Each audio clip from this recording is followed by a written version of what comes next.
Hello, I'm John Tibbetts, and in the screening room today I'm talking to Christopher Reeve, one of the stars of Sidney Lumet's new film, Deathtrap. A lot of secrets in Deathtrap, Chris, so we can't give them away, I guess. Thanks. But there's something about your character that's really going to set some of your fans on their ears, and I guess this is welcome for you, isn't it? A chance to get into a role that's has some depth to it, meat to it, that's a bit controversial, maybe? No, I'm not trying to set anybody on their ears. I think anybody that's actually a fan of me, you know, who by a fan, I think that's somebody who's interested in that person as a human being, as an actor. And if you're interested in a person as an actor, you're also interested in his growth. You're interested in his versatility. So they would be delighted to see whatever incarnation is next.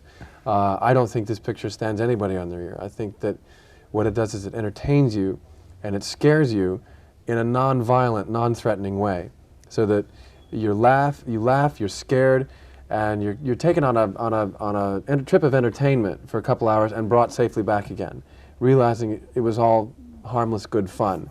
You see some of these movies like Halloween and Friday the 13th, and you know, people getting cut up with hacksaws and things like that, and that hopefully this movie might start a trend back to the old direction of melodramas like Murder on the Orient Express or even Sleuth, you yeah. know, that kind of stuff. Yeah. And speaking of trips, I like to think of you as, among other things, as the person who went back about 80 years to visit Jane Seymour. A laudable ambition, I think. Understandable. Somewhere in Time was another very romantic kind of film, a very sweet film.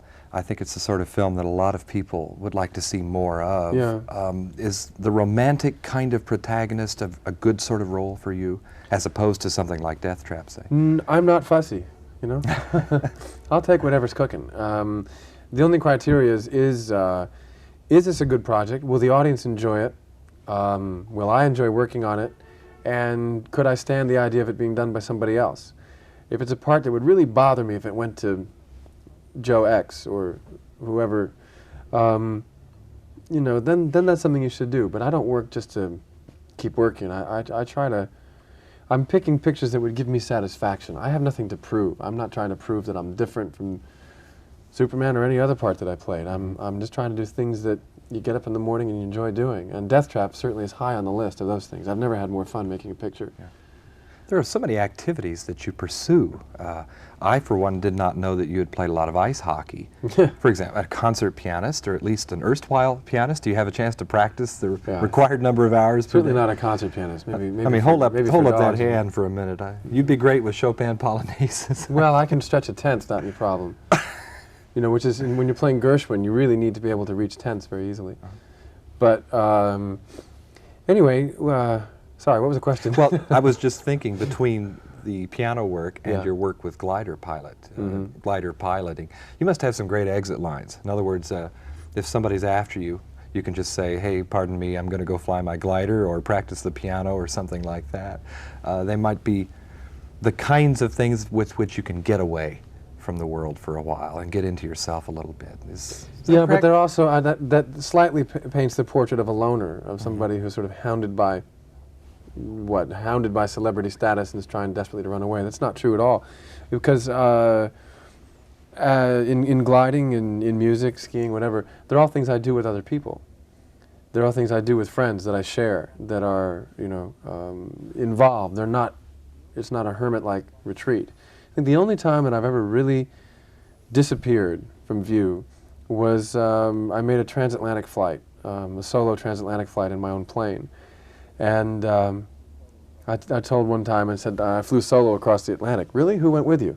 No, I went solo across the Atlantic. They refused to accept the idea that any sane person would get into a small twin-engine plane and fly nearly, 4,000 miles over water by himself. But that was not done to prove anything. It was simply, I've always wanted to fly over the ocean. What a trip that was. Is acting a little bit like flying a glider, though? Each time out, there's a certain amount of uncertainty about it, maybe? A certain calculated There's very risk? little uncertainty about flying a glider.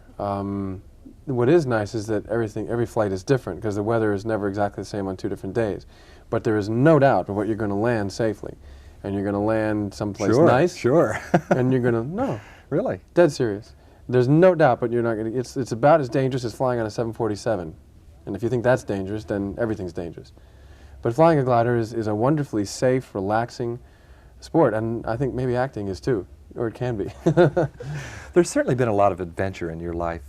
Your work with the Old Vic and the Comédie Française, you were willing to take on the chores that I suppose might seem menial to some, but yet you were willing to do it because eventually they were rungs. I've always understood upward. that you have to serve an apprenticeship, and I have not been hungry to achieve anything too quickly.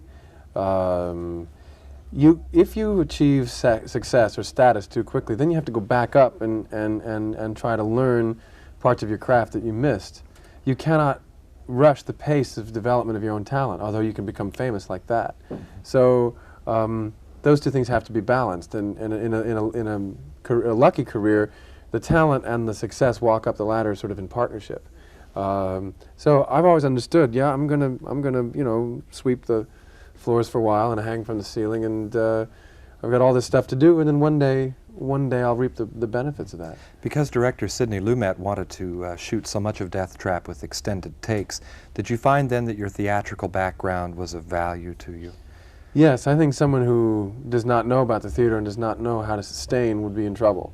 Fortunately, all of us in the movie, have a theatrical background, which is very helpful. And we rehearsed it like a play. We started on page 1, finished at the end, and always knew exactly where we were. Did you shoot it roughly in sequence? No, also? and then very much out of sequence. We shot it geographically, all the kitchen first, upstairs, then all the living room, then all the outside. So we did it by place. You have to maintain a tricky balance a lot of the time, too, because there's acting going on and there's a real character peeking through the bars of the various cages that you present to us. It's almost like you're giving us two roles at the same time. Were you conscious of that as a challenge? In other words, sometimes you're playing a game, and then at other times I think we see peeking through that who you really are. I don't really understand that. I mean, me as myself, or well, as your character, of course. The character, as all the characters, they seem to be one thing and actually are not, and that's one of the main ingredients of thrillers. So this is a character who goes through a transition. They all do. They're all little bananas too. You know, the healthy people don't do this. But what's nice about this movie is that it's about what is somebody willing to do for success. And I play an ambitious young playwright who might be willing to kill to have a hit play. And Michael Caine plays a guy who might be willing to kill to keep his status as a successful playwright. And it's the two of us, you know, sort of in opposition to each other.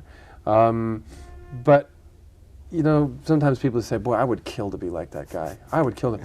And you don't do it because society says, no, no, no. You repress hostile impulses. In this movie, in a thriller, in an entertainment piece like that, it's fun watching people act out what you'd really like to do, you know?